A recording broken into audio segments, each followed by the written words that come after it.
Boa tarde, pessoal. Hoje é dia 26/11/2021. Essa aqui é a nossa aula síncrona, sexta-feira, né, aqui do Instituto Federal de Educação, Ciência e Tecnologia do Rio Grande do Norte, Campus Natal Central, curso técnico Segurança do Trabalho. Essa é a disciplina de Introdução à Segurança do Trabalho. E a gente está tratando essa semana, né, da questão de infraestrutura. Já estudamos um pouco as edificações. Essa semana estamos estudando a infraestrutura e a movimentação de materiais, né, e vamos preparar aqui para a semana que vem começar a estudar segurança em máquinas e equipamentos, né. Então, ontem a gente viu movimentação de materiais, NR11 também, e hoje vai ser uma aula sobre processos de trabalho e instalações, tá? Para servir de base para nosso estudo da NR12. Vamos lá, quem chegou agora, está aí o link de presença aí no chat. Eu queria saber se vocês estão gostando desse meu estilo de aula, tá, pessoal? Se está muito filosófica, se vocês preferem uma aula mais cartesiana, assim, só apresentando as normas. O que vocês estão achando? Alguém me fala alguma coisa aí no chat, aí, dá um feedback para o professor? Pode abrir o microfone aí, comentar também.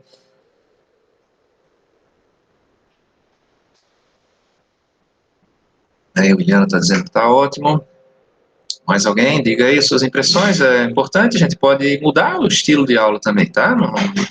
Não fico chateado não, tá? Sim, vocês vão sinalizando aí a melhor maneira. A gente sabe que tem coisas que funcionam bem numa turma e não funcionam em outra. Então eu preciso de um retorno de vocês também, tá? Do estilo aí. Bora, mais alguém quer falar alguma coisa? E a Adriana disse que está gostando, Marília disse que está bom também, tudo ok. Então, vamos lá. Eu sempre vou do geral para o específico, né? Então, para a gente também se ambientar, isso não é à toa, tá, gente? É baseado em conhecimentos aí da parte pedagógica, tá? Professor, então, vamos lá. me tire uma Pode dúvida, falar, por gente. favor. O teste Sim? vai ser hoje? Não. O teste... O teste a gente manda no ambiente virtual ali, tá? No Google Sala de Aula. Provavelmente na semana que vem, tá? Tá bom, então. Obrigada.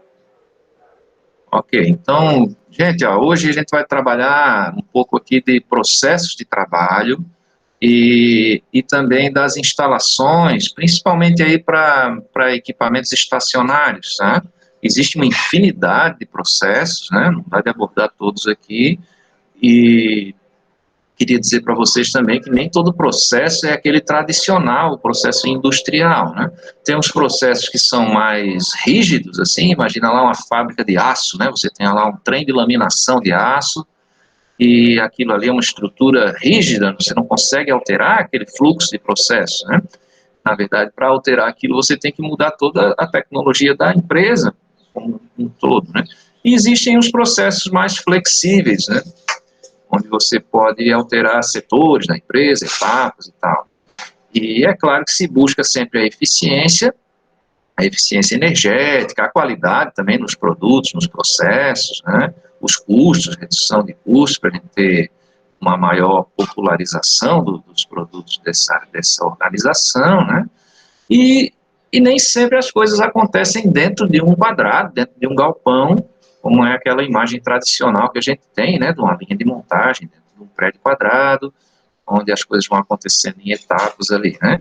Imagine aí o processo de uma prestação de serviço, né, você vai, por exemplo, limpar o jardim de alguém, né, então assim, eu tenho que me deslocar até lá, levar os materiais, ter uma sequência de trabalho. Imagine você fazer um reparo, né, um reparo de pintura de uma fachada de um prédio vertical, um edifício vertical aí. Imagine o processo de trabalho de um odontólogo, né? Então, eu tenho ali algumas coisas estacionárias, a cadeira, a luminária, as ferramentas ali, os medicamentos e tal, mas cada procedimento tem algumas variações, né?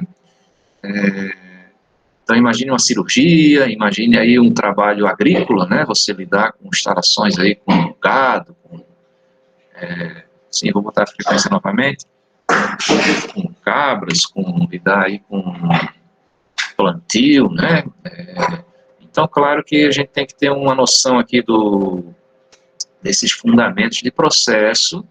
Para a gente aqui, profissional de segurança do trabalho, no caso de vocês aí, o técnico de segurança do trabalho, a técnica de segurança do trabalho,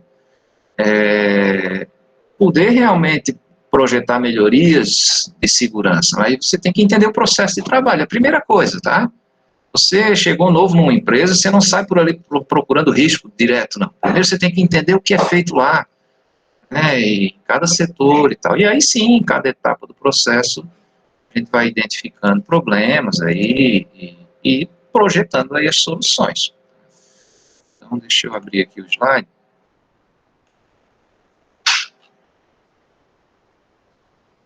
Vou colocar aqui no modo apresentação, deve estar carregando aí para vocês.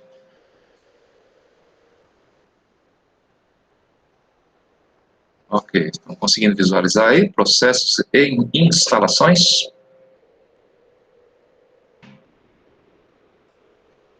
Estão vendo, né? Alguém me diz aí no chat se está vendo o slide? Estão me ouvindo bem também? Sim, professor. Aí, beleza. Gente, olha só, então,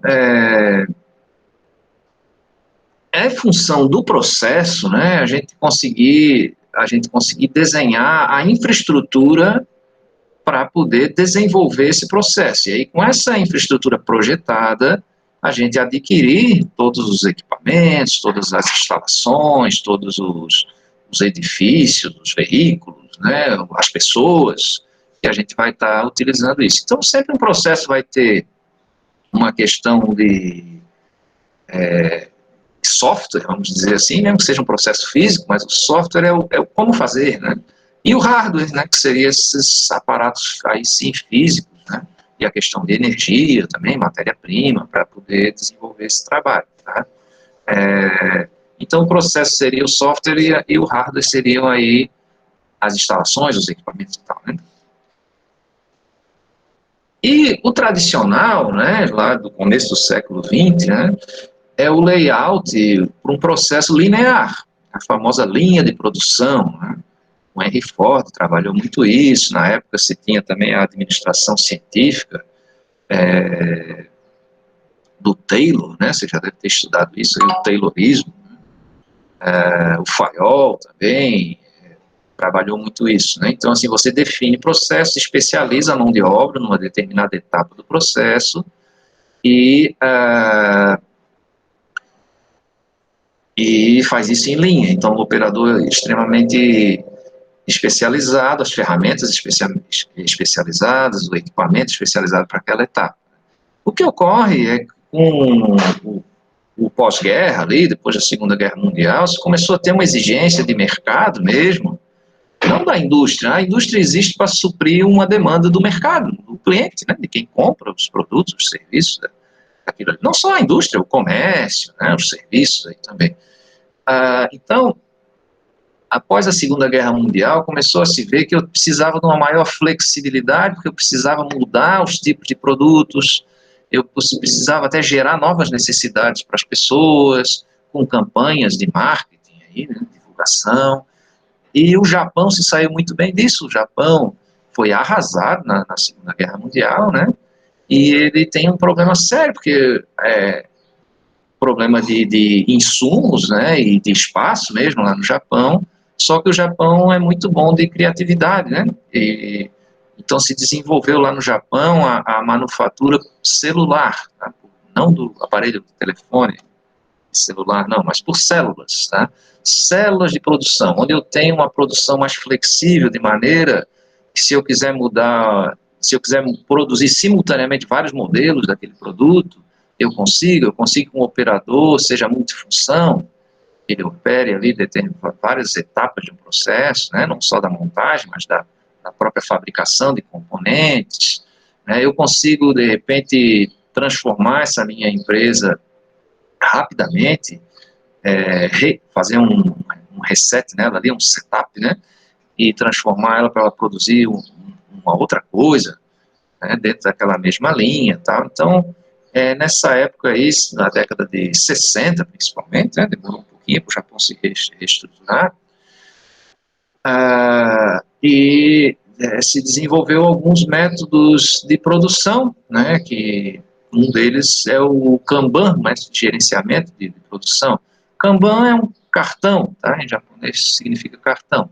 Então, esse cartão é como se fosse a ordem de serviço. Eu produzo aqui na minha célula determinado componente ou determinada etapa de um processo, e à medida que as matérias-primas, os componentes intermediários, né, dessa minha célula vão se acabando, eu vou tirando o cartão lá da caixinha, onde tinha esse componente, e levo até o outro setor, a outra célula, o outro ambiente, onde esse produto intermediário, essa matéria-prima é disponibilizada. Então, lá nesse outro ambiente, tem um painel onde a pessoa põe esses cartões, né?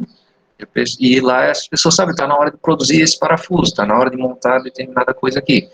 E aí entrega aquela caixinha com aqueles componentes e o cartãozinho para aquele outro setor. Então, o nome disso é produção puxada. É diferente aqui da filosofia taylorista, que é a produção empurrada.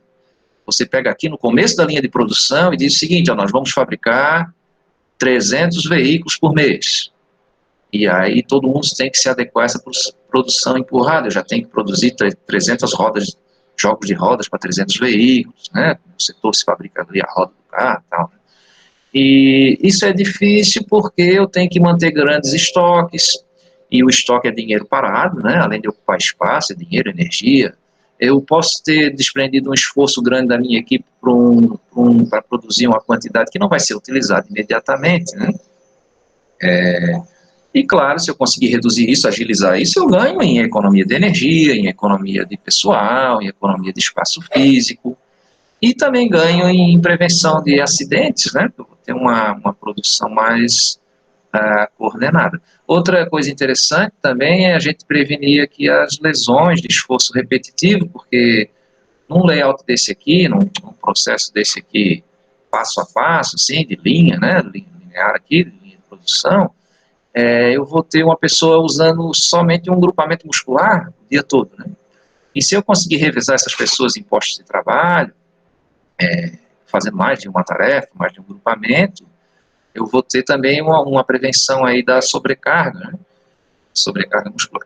De qualquer forma, gente, o sistema de células, que é esse outro aqui, ó, parece só a mesma coisa, né? Parece só uma linha, mas a linha meio no zigue-zague, né? Mas assim, esse layout em formato de C quer dizer que cada grupinho desse aí é uma célula que vai produzir para uma outra célula ou com uma linha de montagem final, né? Então, nesses grupamentos aí, a gente coloca vários tipos de equipamentos e de instalações e de especialidades de pessoas ali para poder produzir. Então, assim, isso aqui não substituiu aquele outro, eles acabam sendo conjugados, tá? Vai ter um momento de linha, outro momento de célula. Às vezes, até essa linha nem é nessa própria empresa, só produz um determinado componente que eu vou mandar para uma outra empresa montar, por exemplo. Tá? Então, aqui, ainda visto de cima, aqui num layoutzinho já, então, é o fluxo de processo que vai definir o meu arranjo físico. A gente chama de layout, para ficar mais bonitinho, falar em inglês, parece que a gente é mais inteligente, né? A gente está falando o idioma de uma nação tecnologicamente mais avançada, né? Então, é mais bonitinho. Mas é o arranjo físico, tá? Como eu vou dispor esse meu material. Esse meu material, meu equipamento, meu fluxo das coisas aí, movimentação de pessoas, e é em função disso também que eu vou ter as minhas instalações, que são as coisas que vão me prover energia, por exemplo, né? Que vão me retirar contaminantes, que vão me, me prover aqui a iluminação, né? Então, eu preciso definir o layout, e para isso eu preciso definir o processo, tá? Para finalmente ter um arranjo como esse aqui, por exemplo, aqui um layout até não muito eficiente, né? A gente tem uma entrada e uma saída em locais distantes, né? O que a gente faz mais é colocar a saída próximo da entrada. A ação mais facilitada da logística, né? De produto acabado e de matéria-prima. Então é possível aí várias configurações. E não pensem aqui só o cara está montando celular, montando televisão, está montando automóvel, não pensem só nisso, tá? Existem processos que tem que ser em linha e está acabado e pronto. Por exemplo, a produção de cimento. Tá? Tem várias etapas que nem tem pessoas metendo a mão, né? A produção de aço, um processamento de minério. Então, muitas coisas vão ter que ser em linha. Mas imagine aí uma pizzaria. Eu não posso fazer uma linha de produção de pizza, onde o cara produz aqui, leva para o outro para botar a cobertura, leva para o outro para botar queijo, sei lá, e no final para botar no forno, né? Então, é mais vantajoso eu fazer isso em célula, porque essa mesma pessoa também que prepara pode acompanhar o desenvolvimento de um outro processo. Tá? Diferentemente, assim, se eu estiver produzindo uma pizza ali da Sadia, da Perdigão, né, aquela pizza que você compra no supermercado para assar no forno, essa é feita em linha. Você bota uma esteira transportadora e o cara bota o tomate, bota o queijo, outro bota tal coisa, tá? Algumas coisas são até robotizadas, né? E lá no final embala e refrigera e pronto, né? E manda aí para distribuição. Tá? Então tudo começa, gente, em a gente projetar o processo de trabalho, e para isso a gente usa uma ferramenta chamada fluxograma. Tá? O fluxograma é uma representação gráfica do processo. E por que eu prefiro um gráfico? Né? Eu poderia usar um texto. Imagina, eu poderia escrever um livro de como é feito esse trabalho, né? Texto longo, né? Mas o fluxograma me permite identificar os gargalos, aquele local onde eu tenho uma concentração, um atraso, onde eu tenho que botar mais máquinas. O fluxograma me permite também otimizar, diminuir etapas. E quando eu escrevo no texto, por exemplo, uma receita de bolo, né? Ingredientes: ovo, trigo, margarina, sei lá, açúcar. Aí vem a receitinha. Primeiro, misture o trigo com o ovo, não sei o que, não sei o que lá, depois coloque o açúcar, depois bota o fermento, tal. Ao final, passa a manteiga lá na forma e bota no forno a 200 graus, tal, e tirou, muito bem, você tem o seu bolo. Então, nem sempre ele é assim tão linearzinho que dê para fazer num texto, 1, 2, 3, 4, 5, como é a receita de bolo. Né? Então, o fluxograma me facilita isso, porque ele tem algumas etapas de tomada de decisão, né? Então, a simbologia que a gente usa para fluxograma, isso é bom para vocês também desenharem o fluxograma ou conseguirem ler o fluxograma de um processo já estabelecido na empresa, para tentar identificar os riscos no processo, né, em cada etapa. Então, esse símbolo aí é o início e o fim de uma etapa. Tá? Essa elipse. O quadrado vai ser a operação. Então, por exemplo, parafusar a base na carcaça, na estrutura da TV, né? Operação. Esse losango é um momento de verificação. Eu vou ter que tomar uma decisão. E dentro da caixinha, dentro do losango, eu vou escrever o que é esse processo. Se não couber o texto do que é esse processo, eu ponho um número. E aí eu boto essa numeração lá em algum lugar. Mas aqui nessa verificação, poderia ver o seguinte: é feito um teste, por exemplo, e aí, deu ok? Então vá para a direita. Aí segue o fluxo ali. Não deu ok, então vá para a esquerda, retorne ao início. Aconteceu tal coisa, vá na sequência. E, claro, isso aí vão ser interconectados, essas coisas aí, com setas, né? E esse símbolo aqui é para a geração de um registro, de um dado, de um documento físico, um documento eletrônico, um determinado dado. Tá? Em algumas etapas do processo eu tenho, por exemplo, emitir uma informação de que eu preciso de mais material para aquele meu setor, emitir uma informação que eu preciso calibrar a máquina, por algum motivo, né? Então aqui tem um fluxogramazinho bem simples aí de você fazer pão, né? Então dá-se o início, abre o forno está aceso? Eu vou verificar, não está aceso, né? Se sim, eu boto lenha no forno, né? Se é um forno a lenha, né? Ele já está aceso, né? Se não, eu vou acender esse fogo, né? E aí, claro, poder finalmente assar o meu pão e terminar o processo, tá? Então o losango ali é um ponto de verificação, e a gente usa isso também nos nossos planos de emergência, né? Vocês vão aprender lá na disciplina de sinistro, de controle de sinistro. Um plano de emergência, né? Vai ter lá, fogo, é um alarme falso, não é? O que eu faço? Então, as operações. E é com esse esqueleto aqui que eu consigo definir o layout. O que ocorre, gente, é que muitas operações, muitas unidades, elas vão ser multiprocessos. Tá? Eu vou fazer múltiplas coisas. Imagine uma cozinha industrial aí de um restaurante, um grande restaurante, né? Então você tem que fazer um layout que lhe permita fazer lasanha, que lhe permita fazer peixe frito, que lhe permita fazer macarrão, né? Às vezes tudo no mesmo dia. Alguns restaurantes, né, ali, trabalhei aqui no Senac, né, a gente tinha um hotel escola, ainda tem lá no Senac, né, aqui no Barreira Roxa, então você nomeava um determinado dia, né, terça-feira da comida italiana, quarta-feira produtos do mar, né, frutos do mar e tal, né, e por quê? Porque ali era um hotel escola e eu estava treinando, ensinando as pessoas a fazer esses processos, não só de hotelaria, mas também de cozinha, né? Então eu tenho que ter ali um layout multiprocesso. Como é um laboratório aí da nossa instituição de ensino, aí, né? Imagine aí um laboratório de química aqui do IFRN. Não é uma linha de produção de química, né? Eu vou ter que dar uma aula de manhã de, sei lá, de titulação, e à tarde vai ter uma outra aula de sei lá, destilação de álcool, naquele mesmo laboratório, né? Então eu tenho que ter um arranjo, e aí se aproxima mais daquele arranjo celular, né? Onde eu possa fazer várias operações em momentos diferentes aí, tá? Então, é assim que a gente acaba construindo. E depois que eu construir isso e definir que materiais, que equipamentos, que tipo de pessoas eu preciso, que formas de energia eu preciso, que ferramentas, insumos e outros insumos aí, é que eu vou montar mesmo essa coisa física. E agora vamos ver, então, estudar alguns processos aí de trabalho, de produção, né?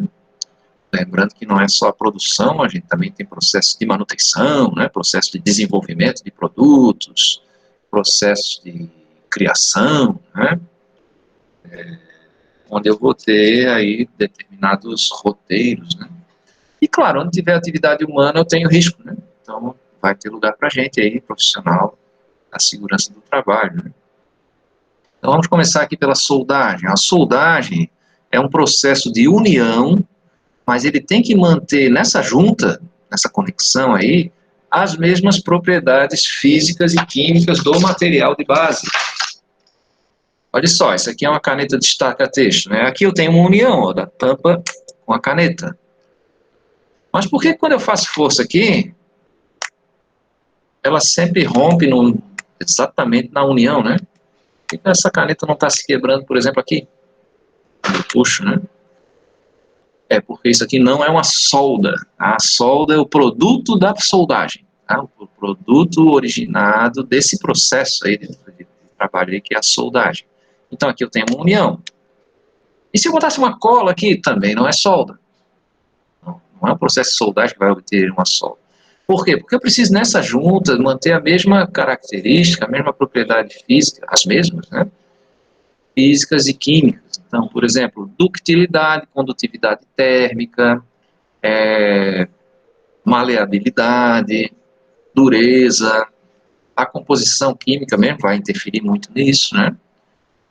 E se eu conseguir isso, pô, eu vou ter um material homogêneo, né? Sem ter um ponto de concentração de tensões que vai facilitar, por exemplo, a ruptura. Não quer dizer que eu tenho que soldar tudo no mundo, tá? Muitas coisas eu posso unir com rebite, com cola, com parafuso, com encaixe, prego, né? Mas esse é o processo de soldagem, pressupõe essas coisas aí. Aqui está um símbolozinho aí de uma união, duas partes, né? Esse aí dá para ver que é um ferro fundido, porque essa linha 45 graus aí, essa achura simboliza o ferro fundido. E ali eu tenho um símbolo aí, uma junta em V com um nariz de 3 milímetros, né? Então, ângulo de 60 graus, a gente fabrica primeiro essa junta chamada chanfro, e depois eu vou adicionar um metal ali de preenchimento que vai ter que ter a mesma característica do material de base. Não precisa ser só metal, tá?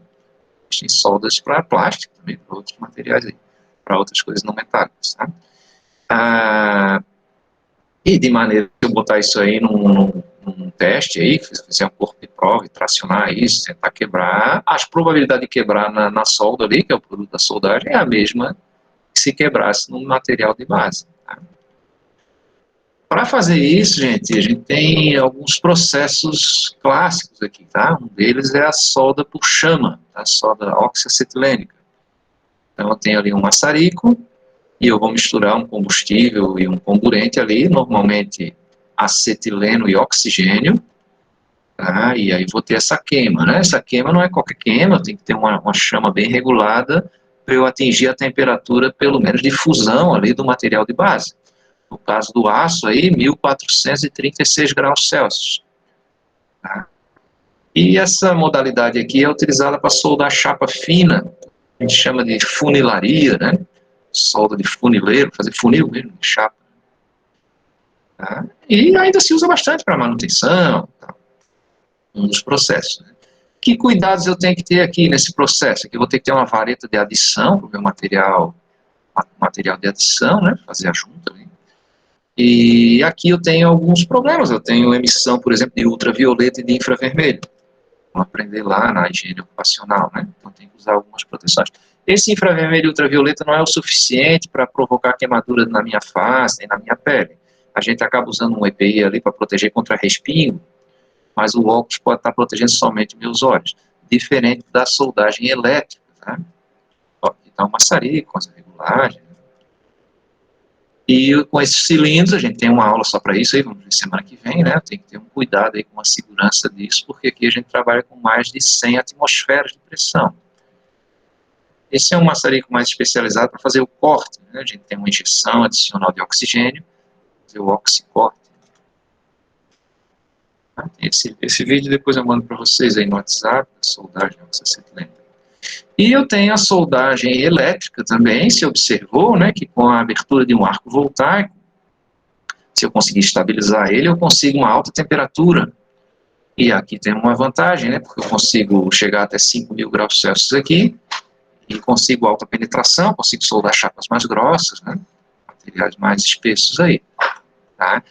Mas eu tenho um problema com essas altas temperaturas, é a degradação do material de base. O Leonardo chegou agora, deixa eu botar aqui o link da chamada para ele ali. Beleza. Então, um problema ali de eu ter, por exemplo, uma oxidação, quando você esquenta alguma coisa, ela vai enferrujar, né? No caso do material ferroso, né?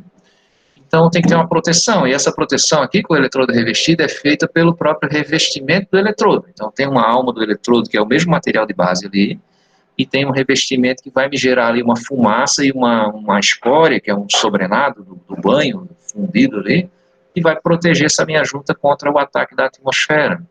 Depois a gente quebra, por isso que ele tem ali um martelinho, uma escova, a gente quebra essa escória, depois que ele resfriou, né? Essa escória serve também, esse sobrenado, fica um material cerâmico, assim, ele serve também para regular a velocidade de resfriamento, né? Não ter trinca, né? Agora, aqui na solda elétrica, tem um problema mais sério com o ultravioleta e com o infravermelho. Então, chegou agora também, está aí o link agora. Eu tenho aqui um problema com o ultravioleta e com o infravermelho. Isso queima mais do que a luz solar, tá? Então, eu tenho que proteger a minha pele toda, ter um gorro, ter um fardamento aqui de couro, e os meus olhos eu tenho que usar uma proteção maior, fator 12, tá? Então, existe uma norma aí, da ABNT, que diz como é que tem que ser uma lente dessa, né? Para não ter os problemas aí, vocês vão estudar na higiene ocupacional, mas, por exemplo, aí a catarata, né? Aqui está uma caixa de eletrodo. E esse é o alicate porta-eletrodo, onde vai ser conectado o cabo. Eu boto um polo na peça e outro polo no eletrodo, né? Para abrir o arco voltaico. Aqui está uma foto mostrando a gotícula, né, do metal fundido caindo para a junta. E várias coisas se usa bastante. E o eletrodo revestido para solda de reparo, tá? As soldas de produção, a gente usa o outro processo aqui que a gente vai ver, que é o MIG, que dá mais produção, menos perda, mais velocidade, mais controle, tá? Vejam que ele está ali com a máscara levantada, né? Mas ele não abriu o arco voltaico ainda, né? Então ele vai posicionar, e baixa a máscara e pum, dá o ponto só. Ele não consegue enxergar sem abrir o arco voltaico, tá?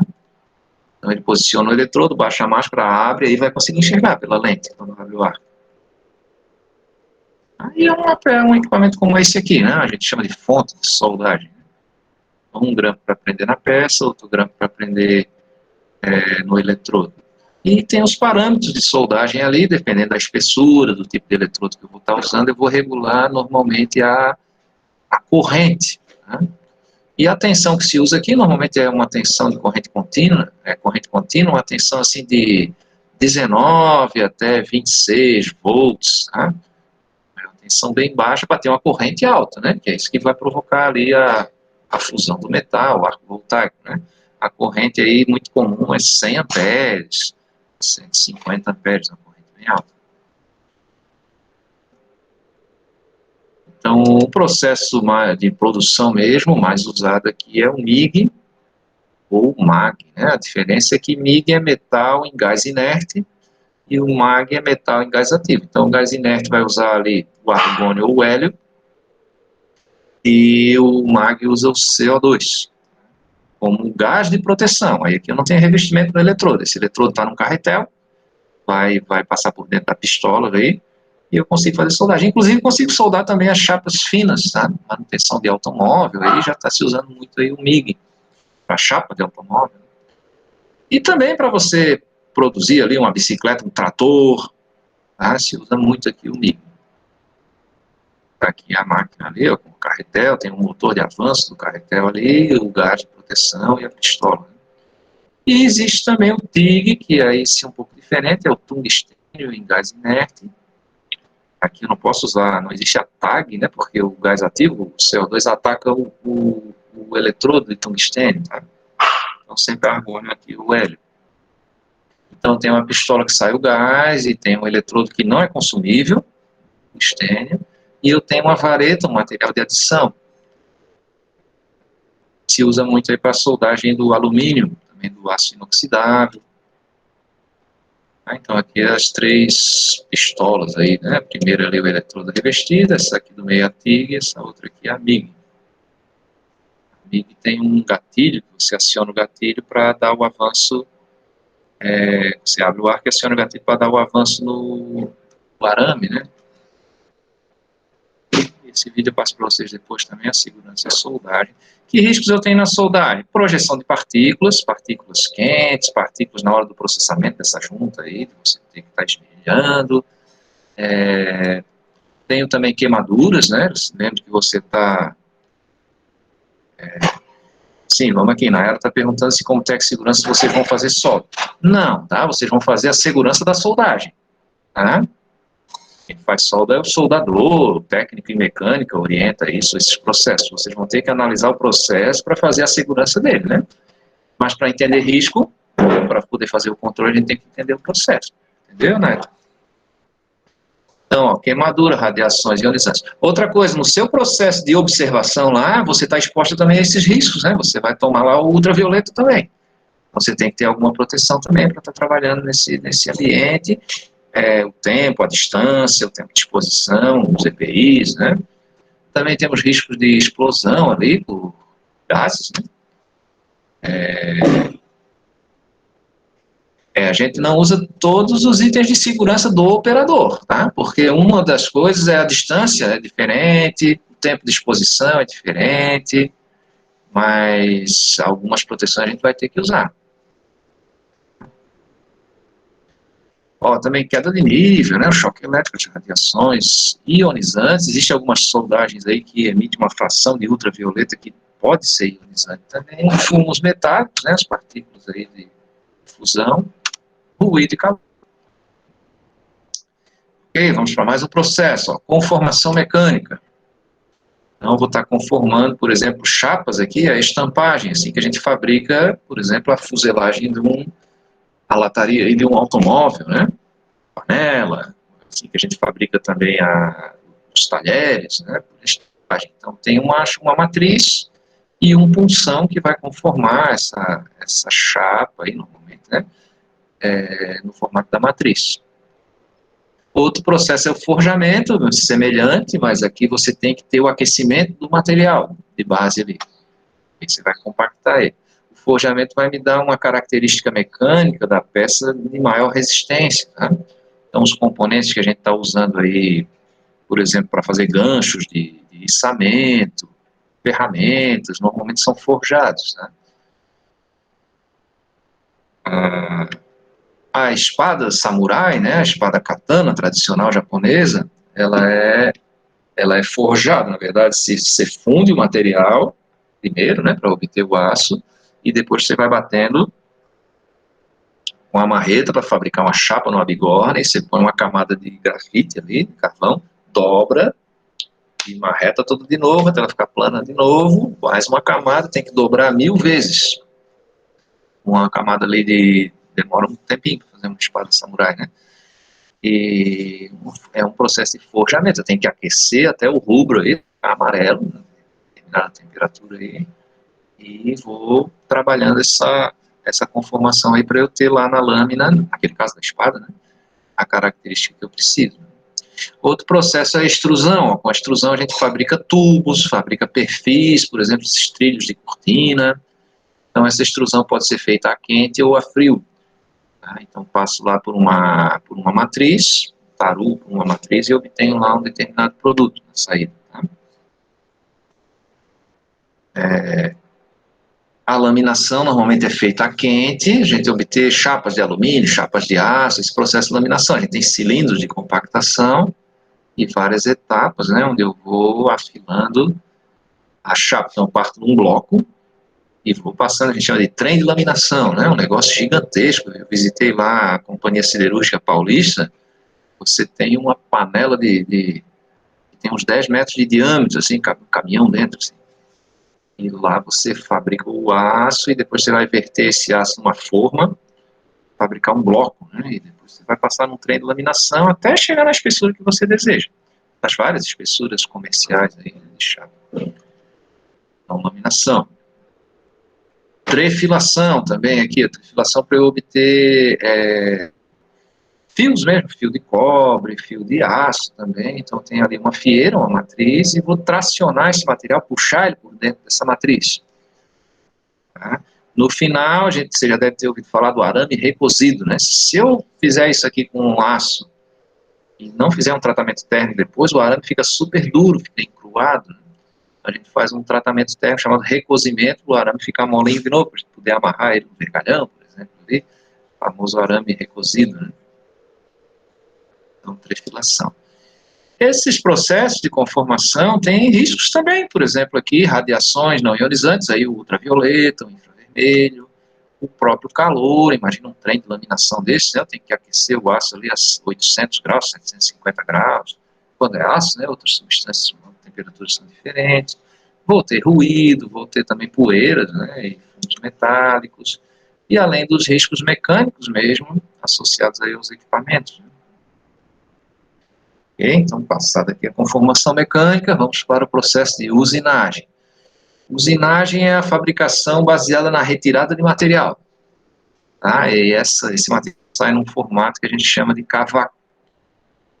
Então, tradicional aqui é a tornearia, né? Então, você gira lá a peça e a ferramenta fica parada, e nessa ferramenta tem um gume de corte e vai retirar esse material, né? Está tendo um líquido ali, né? Um líquido de resfriamento, lubrificação desse corte.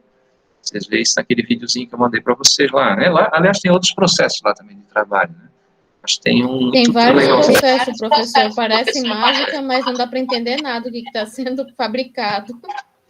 Aqueles tem um que é esse processo aí, que o bicho se mexe sozinho, e se mexe sozinho mesmo, porque é um comando numérico, né, computadorizado. Você tem um braço robótico lá que troca a ferramenta e movimenta ela. Então a gente programa antecipadamente. Eu até fiz uma disciplina disso em 1990, lá, aprendi a programar isso, né, na época a gente tinha um simulador lá na Escola Técnica Federal, fazia o programinha com quais movimentos você ia ter para essa ferramenta, né, para fazer o corte, aquela esfera, né. E eu aprendi numa máquina dessa daí, esse é o torno universal, né, então naquela parte ali onde tem os manípulos, ó, é onde eu vou prender a ferramenta. Então tem um manípulo para fazer o deslocamento longitudinal, um outro manípulo para fazer o transversal. E lá, deixa eu passar o mouse ali em cima, nessa parte aqui eu prendo a peça, né, então a peça gira e a ferramenta vai aqui nesse castelo. Então, vou manipulando aqui, ela tem uns avanços automáticos também. Então, aqui eu consigo cortar, fazer rosca, fazer formatos aqui, e consigo também nesse suporte aqui fixar uma broca, fazer furos centralizados, né? E temos alguns riscos aqui, né? A gente já vai ver no final aqui desse componente. De início se usava o aço carbono, mas o aço carbono rapidamente ele perde o corte, né? E aí um cara inventou um aço chamado aço rápido. E essa ferramenta se usou durante muito tempo, e aí lá no final da década de 70, começo da década de 70, final da década de 60, se desenvolveu o carbeto de tungstênio, que é essa pastilha aqui, ó, que é um material muito semelhante à dureza do diamante, por isso que a gente chama de vídia, tungstênio, vídia, como diamante, né? E esse aqui é o gume de corte, né? Se usa isso também na ponta de brocas, por exemplo, você furar a parede da sua casa, a gente diz, uma broca de vídia, né? Ela tem uma pastilha ali na ponta, né? E aí eu consigo velocidades mais violentas aqui, dá uma produção bem maior, né? Esse aqui é a ferramenta de metal de aço rápido, a gente chama de bit. Aprender a afiar isso também, tem uns ângulos, né, que a gente faz ali, aqui na cabeça de corte, aqui faz um formato de ferramenta, né, de corte mesmo. Essa aqui é a fresadora, uma máquina também, aí agora aqui sim, a peça que fica parada e a ferramenta gira. Aqui, máquinas operatrizes, né? Então a ferramenta vai aqui, e a peça vai fixada aqui, eu mexo essa bandeja aqui, e ela pode ser computadorizada também, esses movimentos aqui podem ser computadorizados. Essa aqui é uma fresadora ferramenteira, é manual, é avanço automático, mecânico, mas ainda não é computadorizado. Então posso usar várias ferramentas ali para abrir engrenagem, por exemplo, essas duas aqui, ó, para abrir rasgo de engrenagem, essa aqui é uma fresa de revolução para abrir engrenagem também, aqui uma fresa de topo, essa aqui é uma fresa para fazer planos. Então o nome da ferramenta é fresa e a máquina fresa. Que riscos eu tenho aqui num processo de usinagem? Tem alguns, né? Vou ter ruído, eu vou ter atrito ali, né? Movimentação de ferramentas, motores, né? Vou ter risco químico também, porque eu vou estar utilizando fluidos de corte. Vou ter também riscos mecânicos, de projeção de material, de eu bater em partes móveis, né? Fusos, transportadores ali, a própria colisão contra a máquina, a colisão dos veículos, o transporte de materiais ali, então tem risco de acidente, né? Projeção de partículas também. Então, temos também alguns riscos aí, que cada equipamento é um pouco diferente, vou ter que estar avaliando. Pô, quanto é que dá de ruído aí, professor? Aí eu vou ter que me avaliar, ter que medir, né?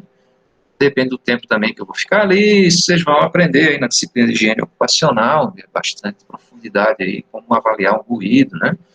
Como mensurar, calcular o que a gente chama de dose de ruído. Ó, esse aqui é outro processo, né, para vocês não imaginarem que só estou falando de metais, né, esse aqui é o processo de injeção de plástico. Então, como funciona? Essa é uma máquina estacionária, como aquelas outras lá também, e eu vou ter um casulo aqui, né, um casulo onde eu vou botar o pellet, que é um grãozinho, tipo um grãozinho de arroz, assim, do plástico, e aqui eu tenho um fuso, onde eu vou aquecer esse material, e esse fuso vai me injetar esse material aqui dentro de uma matriz.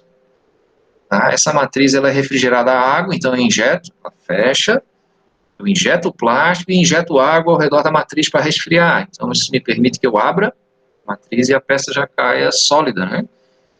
E o operador vai basicamente fazer o que aqui? Depois que ele definiu que a matriz foi montada, eu vou ter que ter auxílio do operador, essas matrizes são muito pesadas, pesam 300 quilos, 200 quilos.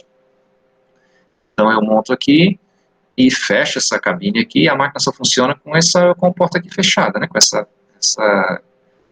proteção aqui acionada, né? E aqui embaixo vão caindo as peças, né? Então normalmente o operador, o que ele faz? Ele monitora o funcionamento, a máquina vai automática, fazendo a injeção, e ele vai tirando essa peça, cortando as rebarbas ali embaixo, botando numa caixinha, e esse é o serviço dele, né? Depois que foi feita a montagem aqui de tudo, ele vai monitorar aqui no painel a máquina, mas ela é automática. Grande parte do trabalho é automático. Então eu tenho ruído, tenho risco de acidente também, né? Posso ter calor também, essa situação. Outro processo de trabalho aqui é a fundição. Então, a gente tem vários produtos por fundição aí, de alumínio, de aço também, de ferro fundido, né? Os blocos de motores, por exemplo, tem bloco de motor de alumínio, de aço, de ferro ainda também, né? Então, você vai ter um molde e vai depositar um material liquefeito ali, por temperatura, né? E depois você abre esse molde. Antigamente se usava um molde que era de areia, fazia tipo, quero fazer essa xícara aqui numa fundição, né? Eu faço um molde no fundo da xícara e aqui dentro desse miolo a gente põe um molde descartável que a gente chama de macho. E aí depois eu tiro esse modelo, na verdade, ao redor desse modelo eu faço um molde, né? E aí nesse buraco aqui eu coloco um macho, e aí eu abro esse molde em dois para tirar o modelo de dentro, né? E aí fecho ele e vai ter um buraquinho ali que é o canal de fundição, canal de injeção, e vou jogar o material lá. Tá? E depois eu quebro essa forma, que ela é de areia compactada, né? Quebro essa forma, tiro o material e faço outra forma aí, outro produto. As mais modernas, claro, já usam uma matriz metálica, né? Com refrigeração também. Então, a entrada desse metal fundido ali é sob pressão, não como esse aí, que é um cadinho vertendo ali, né? Então se faz várias peças de liga leve aí para... Ainda se faz muita coisa com fundição aí para a indústria automotiva, indústria aeronáutica, né? Leves. E muitas conexões também, por exemplo, lá em Santa Catarina a gente tem a fundição Tupi, né? Produz muitas conexões para tubos. Há também blocos de motores, ainda em aço e ferro fundido. Bom, aqui faltou mudar ali, mas é os riscos do processo de fundição, né? Calor, ruído, aqui fumos metálicos também. Aqui tem um erro, deixa eu consertar aqui só um pouquinho. Os riscos no processo de... Vou achar aqui só um pouquinho para não esquecer. Professor, o senhor ainda atua como engenheiro mecânico?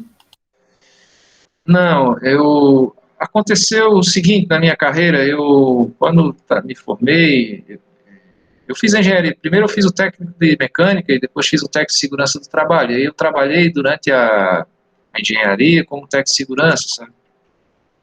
E aí eu trabalhei como engenheiro mecânico só no meu estágio da engenharia mecânica e também fiz alguns projetos como engenheiro mecânico, assim, no começo da carreira. E depois me formei em engenheiro de segurança e segui pela área de segurança do trabalho, sabe? Mas na segurança tem muito de mecânica. É porque, assim, eu venho de uma família que tem muito engenheiro e arquiteto. Se um dia eu Sim. fosse pensar em fazer engenharia, seria mecânica, que foi uma parte que eu sempre me encantei. É legal, assim, Mas aí eu fui para outra área. toda engenharia é bacana, né? Engenharia utiliza muito da ciência, né? Para a gente ter desenvolvimento da tecnologia, né? E o meu curso foi, eu tenho habilitação em engenharia de produção, então também tive um foco grande aí em processo de fabricação, né? Manufatura e tal. Isso me ajudou na minha carreira na área de segurança do trabalho, né? A segurança tem muito de mecânica, de elétrica, de civil também, né? As três engenharias mais tradicionais aí, mas temos várias aí, engenharia biomédica, né? Engenharia da computação. Eu acabei indo para a área da saúde, né? Eu sou enfermeira formada, graduada. Sim, legal. Mas aí, com engenharia, eu falo pelo histórico familiar mesmo, meio que eu fui a ovelha negra indo passar na família, indo para a saúde. A gente também tem que procurar a nossa vocação, nossos interesses, não adianta você ir para uma carreira só porque alguém achou legal, você que tem que achar legal, né? E aqui o curso Tec Segurança também é bacana, eu sei que alguns de vocês já estão formados até na faculdade aí, ou estão fazendo faculdade, estão fazendo curso em paralelo, mas é um curso que me abre a cabeça para várias áreas, né? Então você pode ter uma visão melhor para poder seguir uma carreira, né? Na área de segurança ou em outra área. Ok, gente, vamos fazer um intervalo, passei 5 minutos aqui, vamos fazer um intervalinho aqui de 15 minutos e a gente volta às 15h05. Tá? Mais alguma questão aí? Voltaremos 15h05. Tá? 15. assim, 15 horas 05 minutos. Até já então, gente. Valeu.